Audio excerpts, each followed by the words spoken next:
Welcome to our channel. Today we how to verify SendGrid sender authentication with dashboard checks, complete guide step by step clearly. Begin by logging into your SendGrid account.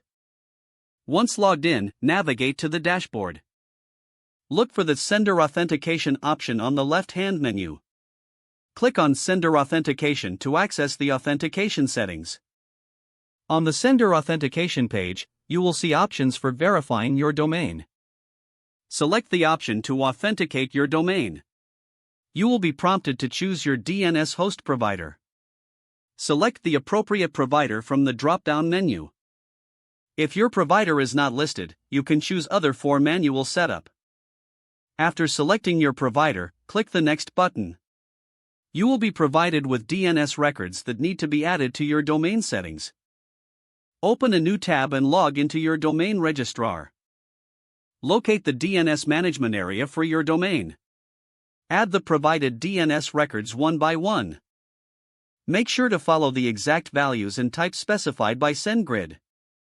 After adding the records, return to the SendGrid dashboard. Click on the Verify button to check your DNS settings. Wait a few minutes for the DNS changes to propagate. If the verification is successful, you will see a confirmation message.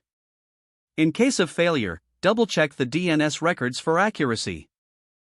Once verified, your domain will be authenticated for sending email via SendGrid. This process helps improve email deliverability and reputation. You can also review any existing authentication settings on this page. For additional security, consider setting up domain keys or mark policies. Regularly check back to verify your sender authentication status. Maintaining these checks ensures that your email campaigns run smoothly. If the page does not load, refresh the browser or try again in a private or incognito window. Make sure you are using the correct email address, then retype it carefully to avoid small typos. If your password is not accepted, use the reset option and create a new strong password you can remember. Don't forget to like this video and subscribe to our channel for more step-by-step tech guides.